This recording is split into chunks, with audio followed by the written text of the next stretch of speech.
With y'all, man, Spiritual Socrates back again with another imperative video. You know, I just do these things as they come. If I'm at work, I ain't working, man. This is my job, man. I'm out of there, man. I don't even care. You know what I'm saying? Once the Most High gives me that download, I got to record it and at some point upload it. So listen, man, if you're dealing with anybody, friends, family, and you just like, it's either they're talking about this, which I can't relate to, or they're talking about themselves, which you can't relate to. No. Oh, no. They're either talking about this, which is what they have a problem with you. For example, like if you got a sister, right? And she's, she's paid for a lot of things that had to do with burying. So my grandparents died, for example, right? And my mom, she had never wanted for nothing. She never did anything out to use anybody. She was in a difficult situation when I was coming up. So she would go to my grandparents' house and she would ask them for money. They had money saved, not too much. They were very, very low budget. I don't like using the word poor, but yeah, they were poor people, but they had money saved though, because they didn't really do much. So my point is, my aunt likes to keep bringing up how that money that she borrowed or got from her parents, which they gave that money to her, and they said it to her, we give you this money for out of love. You don't owe us nothing. Of course, it would have been great if she could have given it back. But circumstances, that's what family's there for, correct?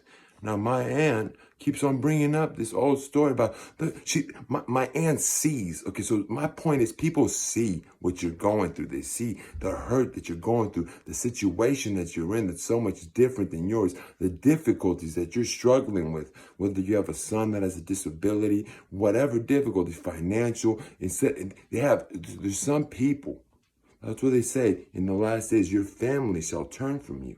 There are people that have no empathy. They see exactly what you're going through, but instead of saying, hey, I understand what you were going through, I apologize for saying that, for being angry that you took that money, that our parents gave you that money that you borrowed from them so many times and couldn't pay it back. She's like, because if you hadn't borrowed that money, we could have paid for the funeral. I had to pay for the funeral. So my aunt ended up paying for the funeral, which did nothing to her financially. Didn't even put a dent in her because she's very well off, right? But she's bitching at my mom every single time she talks to her. It's either talking about something she can't relate to, like her 401k, how much money she's getting. Then my uncle is talking to my dad, and they know my dad's situation isn't very good financially, but my uncle's just talking about stuff that he can't relate to, like, oh, I could sell my aunt's house that she's given to me in my name, and I could get the money right now. Just boasting and bragging and throwing it in your face. People will throw things in your face, and you got to know when to look out for that and to know when to cut them off. That goes with the story of the beggar and Lazarus. Now I really understand what they meant with the beggar being in torment, asking Lazarus to dip his finger, to have pity, for Abraham to have pity on him, so Lazarus can come over to Hades, to hell, to dip his finger in water to cool his tongue. You know what I'm saying? You know what Abraham said? He said, when you lived richly, you lived well. You didn't give to anybody. Lazarus received bad things, while you received good. You had your time on earth.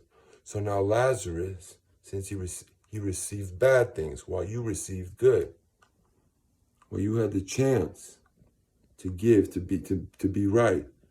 But now Lazarus is in comfort, and you are in agony. It's just like these people that know exactly where we're going. They know our situation, but yet they want to bring up every penny that we owe them and not putting themselves in our shoes, having no empathy, bro. The love of many shall wax cold, since lawlessness shall abound. The love of many is waxing cold, and it's been waxing cold. You know what I'm saying? You can't even trust your own family. My aunt's bringing up things to my mom, either saying something she can't relate to. It's like, bro, my mom doesn't have a 401k with hundreds of thousands in it. Why don't you speak about a topic that you can both relate to, but she doesn't? It's all about me, me, me, me, me. There's people like that, they're so selfish. You're talking to somebody that doesn't have a 401k, bro. You're shoving it in their face, bro. If I'm talking to someone, I know that I'm a very empathetic man. So I know when someone's not being empathetic. When you're talking about your situation and your 401k and things that somebody can't relate to, that's why a poor person and a rich person, they really can't hang out together unless the rich person's humble and can relate to the poor man's situation. That's what humble means. I'm the homeless man, I'm the rich. We're all the same. We're all together. We're all human beings. We all have to relate to each other, bro. A lot of people can relate. Other people are got their, nose up their ass that, you know what I'm saying? They're going to pay in the afterlife is what I'm saying. So what I also learned about the story with Lazarus and the rich man is that to live is to suffer. The Lord loves us. And people that are going through the most, the Lord loves the most. The Lord teaches us long suffering, but remember, this life is temporary. Pain is temporary. Withdrawal from drugs or anything is temporary. And the next life is eternal that we get. Eternal happiness, no pain, no nothing. And the other people, they go the other way. So I'm saying, cut off anybody that's, that you know is just toxic in your life, that you know is not out for your best interest, that you know has no empathy, that doesn't care about you, that tries to shove things in your face that you can't relate to. They try to shove their business in your face about how much they make when they know you're not making nothing right now and you can't relate to that. And it's it comes off as wrong. It comes off as you're boasting, you're bragging, and you're not shoving. You're trying to show off, trying to make me feel lesser of a person because I'm broke. You got hella money, you're well off, and you keep talking about something that I don't got. That means you're trying to do something. You know that I don't want to talk about it. If you know that, then you're trying to shove something in my face and piss me off. So I'm just trying to let y'all know to look out for these toxic people. Because if they're either talking about a subject you can't relate to, or on the other end, talking about a subject that they have a problem with you, then they're toxic people and they are against you. Spiritual Socrates signing out. Love each and every one of y'all. Peace.